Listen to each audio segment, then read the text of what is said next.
Willie Mays once said, "For all its gentility, its almost leisurely pace, baseball is violence under wraps."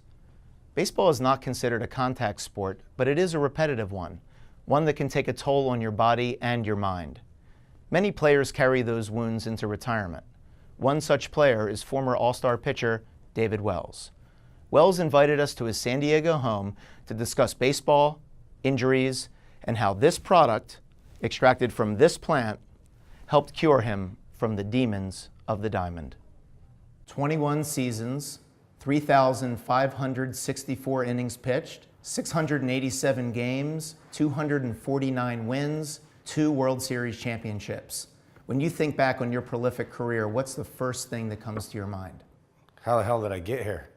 I was plagued with injuries early on. Tommy John in 84, 5, 86, rotator cuff, labrum, and just going through all those rehabilitations to get better, to get to the ultimate goal, to the big leagues. And there was times where I wanted to quit because it was so grueling going through these rehab assignments with all these physical therapists. And but once you got that opportunity and you saw what it was like, the money was good, all you had to do was just maintain and be productive. And that's what it did, and it led me on to a 21-year journey. How many surgeries do you think you sustained over the course of your career? Point to them on your body. I had Tommy John, which is covered up now with a zipper with the key. So I did that before I even made the big leagues. That was, a couple years after high school. In the minor leagues, I had Tommy John. So a year later, actually 2 years later, I compensated for my elbow, for my shoulder. So in 1986, after the season, I had rotator and labrum. So that happened before the big leagues. And through the course of my career, I've had 2 back surgeries. I've had 2 knee surgeries. And then I had elbow in 94. I just had some loose chips taken out of the back of my elbow, just from pitching. I mean, pitching is an unnatural motion. As you would expect, all those innings, all those surgeries led to a lot of pain. And just like so many Americans, Wells was introduced to painkillers. Can you tell me the first time you thought about, heard about, or inclined to even inquire about painkillers? Early in my career, they would give you some ibuprofen or something like that. Here, go get them, kid. As you go through these seasons and as you graduate more and more understanding, then you have your first surgery. Okay, then when you come out of the operating table to the recovery room and you wake up, and then when that wears off, you're like, wow. And I recall that in what year was it, 1986, when I had my first shoulder surgery. And I was screaming at the top of my lungs, give me morphine. And the nurses wouldn't do it. Dr. Andrews comes in and says, give him some morphine. And talk about instant relief, it was awesome. I went back to sleep, woke up, felt better, got on a plane and came back to San Diego. Were you taking them when you were pitching, the night before you were pitching? I didn't want to come out of the game, so I would pop a couple before the game and pitch on them. And I did that for a long time. I would take 1 or 2, depending, the severity of the pain, and, I would pitch on them because it took the pain away and I was able to get through. Because let me tell you something, in 2000, I won 20 games. And between the Percocets and the cortisone shots that I took that year to keep me on the mound, 20 is the mecca, that's the goal. If you win 20 games, you're doing something, and that's like a pitcher's dream to win 20 games, because normally you're in the hunt for Cy Young. And that's basically what I did. So I started doing that, and because it just became a part of my life, taking these painkillers. So when you were taking the Percocets, how was the feeling, the sensation when you were on that drug? I felt pretty damn good. I mean, it got me through, pain-free. When it wears off, you just blah, you feel your aches and pains. So that temptation is there. Do I take another one? I'm pitching at 7:05 and it lasts till, 10:30, 11 o'clock. Do I need another one? I've just done my job. Well, after a game, you usually go out, pop another one.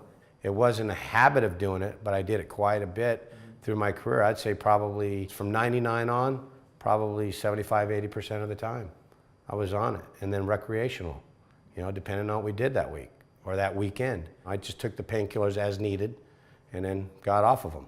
And that was it until later on in my career in '99, when I was, I had, just a lot of pains and, black market stuff you can get, because you can't just go to your doctor, hey man, give me a couple hundred Percocets.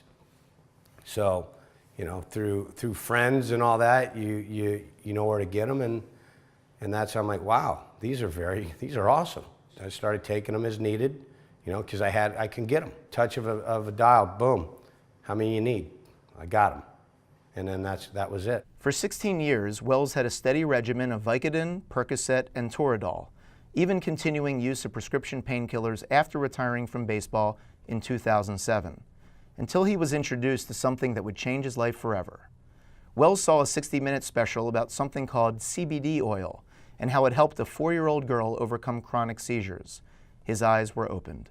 I watched it and I was just I was like amazed how nobody wants to sell to a 4-year-old, but finally they got her on there, these 5 brothers in Colorado, and they got them on. So I talked to my buddy Steve. I said, Steve, do you know how to get the CBD? And he just looked at me and he laughed and he goes, I grow it.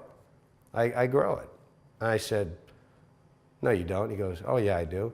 I said, well, I want to try it because I'm tired of the Percocets, tired of the way I feel like crap when I take them. Wells began using CBD oil on a regular basis and became such a believer in the therapeutic benefits of the product that he invested in a company called Green Sticks. There are many misconceptions about CBD oil, even among the medical community. To gain clarity, I sat down with Dr. Alan Frankel, an LA-based internist who has spent much of his 37-year career studying the effects of cannabis. So what are the facts about CBD? One, that it's probably over 100,000 years old, as well as THC. This was, for sure, a medicinal plant. It doesn't have it's not like an opium plant or a coca plant where people get tremendous psychoactivity. The natural cannabis plant, as it came before the 50s, and now we're breeding all those strains back, which is a huge part of my work, which I love, people don't get high. They feel good. That helps with pain. It helps protect the brain, the heart. It was one of the most protective plants on the planet. A lot of athletes get injured, have surgeries all the time. It's a part of the game. What are your thoughts on the traditionally prescribed medicine that these guys get, the opioids versus the cannabis that they're not allowed to take, and what the benefits would be for an athlete? First of all, I'm not saying that opiates are always bad and never indicated. In acute situations, for pain relief, they're effective. The problem is the chronic use. So chronic pain or preventing pain or dealing with preventing inflammation is more rational. I would argue for CBD on a regular basis, frankly, for everybody in this room, everybody in this building. But if you're a professional sports person and you're injured, it's your family, it's money, it's your career, it's everything. And once you start down the narcotic path, it is never a healthy path, because if you get tolerance with narcotics. You do not get tolerance with CBD. According to Dr. Frankel, CBD oil can be beneficial in many ways, including treating certain cancers, seizures, anxiety and mood disorders, lowering blood glucose in diabetics, and pain relief. So doctor, forgive me if I sound a little crass here, but it sounds like the miracle medicine. It sounds perfect. What's the negative side? Where's the abuse that can happen with something like this? I think the biggest issues with abuse that people talk about all the time are the high schoolers. And my personal view is, I'm sure there are a very small percentage, the US federal government says it's 5% of people who become addicted to cannabis. I don't know how many of those people truly become addicted as far as physical addiction, because that's difficult with cannabis. But if you're not motivated and you're not sure what you want to do and you want to hang around, cannabis makes it really easy to do it. But every morning you wake up, you're totally sober. You're not going through withdrawal. Tell us about the sensation you had when you took the CBD for the first time. It was amazing. I said, am I going to get high? Because I'm a coach. I coach high school baseball. So I don't want to go to the park high as a kite. I said, I need something, because I'm on my feet all day, or at least for 4 or 5 hours during practice. He goes, try this. 20 minutes later after I did, he goes, you high? And I'm like, no, I'm the same. I said, wow. He goes, well, take the other, when you go home, take the other part of it and see how you feel then. I took it. I had the best night's sleep I've had in years. I don't give a crap what people say, what they think of me or whatever. Oh, you know, you're a drug addict, whatever. I'm not a drug addict. I'm living proof that CBD works. I got a torn rotator cuff I've been blowing off for 3.5 years because I golf every day. I go fly fishing, I go hunting.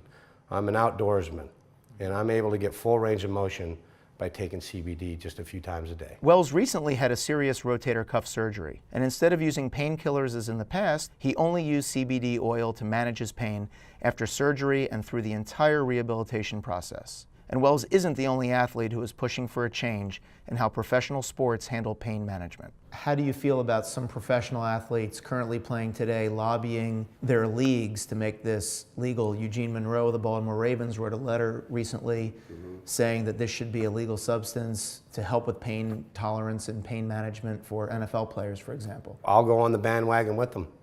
Because I'm a retired athlete. I wish I knew about it back when I played, because I would have been all over it. And I would have took those risks if they tested me and, hey, you got marijuana in your system.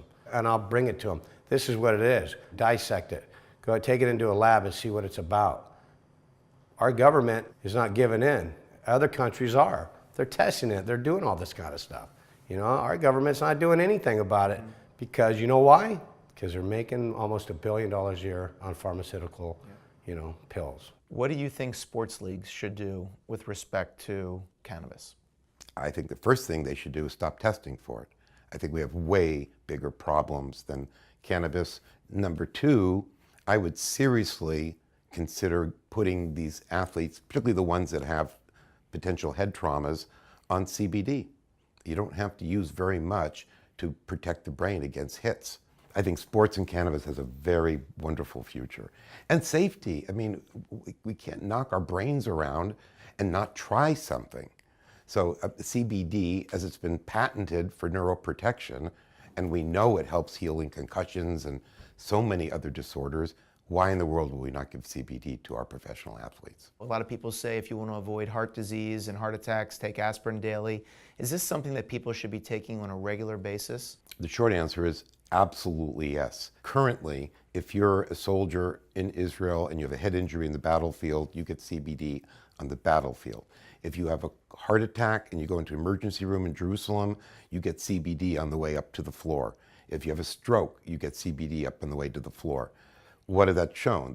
It's a 50% reduction in either brain or heart damage. I believe 10 years from now, coaches and managers will be handing out CBD capsules to their players.